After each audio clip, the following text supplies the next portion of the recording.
शिवाजी महाराज की, छत्रपती संभाजी महाराज की।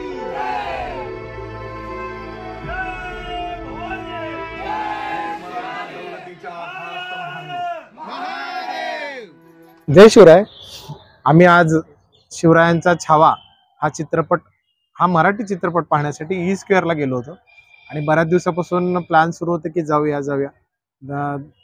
दरवर्षी ज्या वेळेला दिग्पाल लांजेकर दिग्दर्शित चित्रपट येतो त्यावेळेला आम्ही ग्रुपनं जात असतो। यावेळेला पण आमचा ग्रुप होता, अनुराधा मॅडम आणि प्रेमा मॅडम पण आले होते आणि कदम मॅडम पण आले होते। तर थोडंसं उशिरा आमचा प्लॅन ठरला।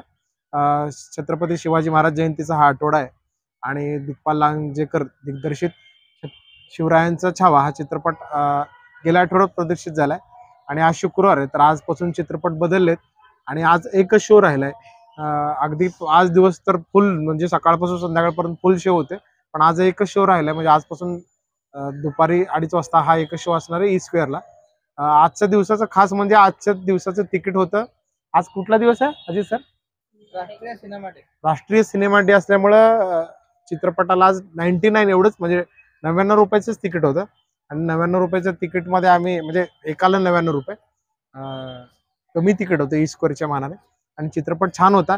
आम्ही गेलो, महाराजांच्या घोषणा दिल्या, शिवाजी महाराजांच्या, संभाजी महाराजांच्या घोषणा दिल्या। चित्रपट नेहमीप्रमाणे एकदम असं प्रत्यक्ष गडावर गेल्यासारखं किंवा तसं वाटतं, छान दाखवलंय। थोडंसं म्हणजे एकच स्टोरी दाखवली असं वाटलं खास करून, म्हणजे ते बुरहानपूरच जी मोहीम आहे दागिने लुटण्याची, तीच स्टोरी दाखवली, बाकी काय असं फार दाखवले नाही, पण छान आहे। म्हणजे आजवर जे आपण भाग पाहिलेत त्याच्या पुढचा हा भाग असल्यासारखं वाटलं। सरस्वती, तुला कसं वाटलं?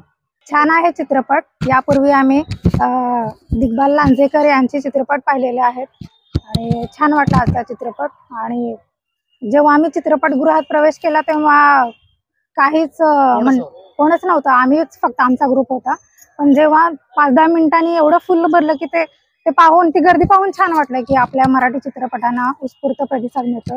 विशेष करून इतिहासकालीन चित्रपटांना असा प्रतिसाद मिळतो, खूप छान वाटलं। आणि थोडीशी ओव्हर ऍक्टिंग वाटली। यापूर्वीचे चित्रपट असे मनाला भावले की असे शहारा येतो अंगावर, या चित्रपटामध्ये पण आहे, पण जास्त नाहीये मला असं वाटलं। एकूणच छान आहे चित्रपट। आई साहेब आता आपल्या फ्रेम मध्ये आहेत। आई साहेब, तुम्हाला हा चित्रपट कसा वाटला? काय भावलं तुम्हाला? काय भावलं म्हणजे ज्या टायमाला ते चौकडून आग लागलेली असती किल्ल्याला आणि त्या संभाजी राजांना ते मुलीला घेऊन उडी मारतात, म्हणजे वाचवतात ते भरपूर मला आवडलं। आणि ते एक बाई ते बिब घ्या वगैरे, सया घ्या, बिब घ्या, वारामध्ये वारामध्ये वार शिकूर वार केला असं म्हणत तिने शोध काढत येते ते दागिन्याचे, कुठे काय ठेवलंय, कुठे काय गुप्तहेर असते, गुप्त दागिन्याचे तिने शोध काढत आले। मग संभाजीराजे पुढे शोध काढतात आणि त्या मुलीला आगीतून उडी मारलेला तेवढं मला भरपूर आवडलं। चित्रपट चांगला होता का? चांगला होता, छान होता। तुम्ही बी बघावं असं आहे चित्रपट। तुम्ही बी म्हणजे जे व्हिडिओ पाहतात त्यांनी पण पाहावा। महाराष्ट्रामध्ये, सोलापूरमध्ये मराठी फिल्म हे फर्स्ट टाइम मी बघितलेले, सो मला मूवी आवडलेला आहे, छान होतं। लाईक शिवाजी महाराजांचं लेख शंभू महाराज त्याने कसं जिंकलेलं वगैरे होतं। मला हिस्ट्री जास्त माहित नाही, सो मी हे व्हिडिओ पाहिल्यानंतर ना हिस्ट्रीमध्ये इंटरेस्ट आलाय। छान होतं टोटल फिल्म। मला संभाजी राजांचं आणि ज्योती काय ते ज्योत्याजी दोघं सेम वाटत होते मला। काका, तुम्हाला कसं वाटलं पिक्चर? तर चित्रपट खूप छान आहे, कारण इतिहास प्रेमी म्हणून, गडकोट प्रेमी म्हणून आपण जेव्हा ऐतिहासिक चित्रपट पाहतो तेव्हा स्टोरी न पाहता अक्षरशः इतिहास समोर उभा राहतो असं कायम जाणवतं। पण जेव्हा एखादा नट, दिग्दर्शक किंवा कोणीही जेव्हा चांगलं काम करतं, आपल्या खूप फार अपेक्षा वाटतात। तसंच दिग्पाल लांजेकर सरांनी करून ठेवलंय। म्हणजे आधीचे चित्रपट एवढे सुंदर त्यांनी बनवले, अक्षरशः पावनखिंड चित्रपट आम्ही 100 लोकांनी बघितला होता चित्रपटगृहात जाऊन, म्हणजे एवढा तोडीस्तोड चित्रपट होता। पण त्यानंतर जे त्यांचे चित्रपट आले, शेर शिवराज असेल किंवा सुभेदार असेल, किंवा आता शिवरायांच्या अष्टक मालिकेत सोबतच त्यांनी संभाजी महाराजांवर एक पण मालिका सुरू करायचा त्यांनी निर्णय घेतला होता। त्यातला पहिला चित्रपट हा आहे की शिवरायांचा छावा। याच्यानंतर बरेचसे मोहीम त्यांच्याबद्दल ते दाखवणार आहेत। बाकी आपण अपेक्षा घेऊन जातो की संभाजी महाराजांचं चरित्र दाखवतील आपल्याला किंवा त्यांच्या आयुष्यातील काही रहस्यमय घटना दाखवतील, पण एक मोहिमेवर एक चित्रपट पूर्ण राखीव होतं. अक्षरशः ट्रेलर मध्ये पण ते आम्हाला कळालं नाही की ऍक्च्युअली पिक्चर मध्ये काय आहे.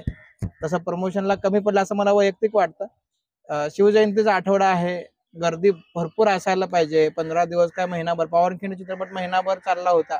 1 महिन्याच्या नंतर आम्ही 100 लोक जाऊन पिक्चर पाहिलं होतं. म्हणजे एवढंच छान चित्रपट तो बनला होता.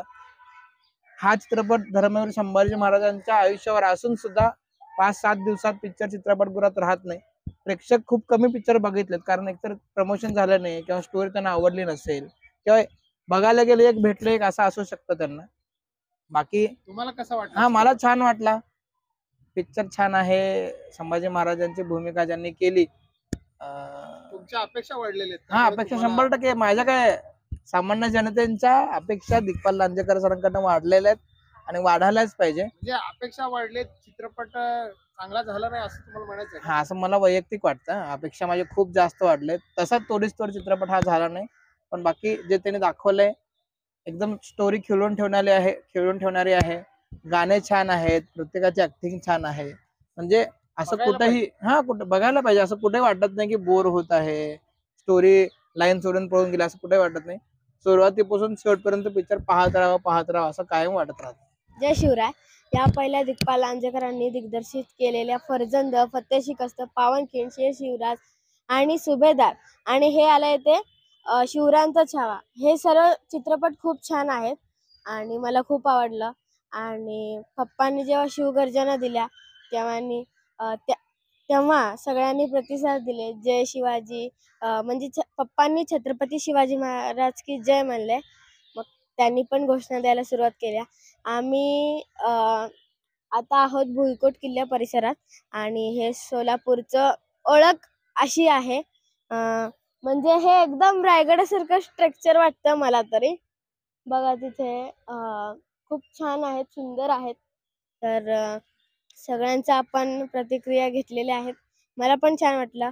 आता आपण पुढच्या भागाची वाट पाहू. आता आपण पुढच्या भागाची वाट पाहूया.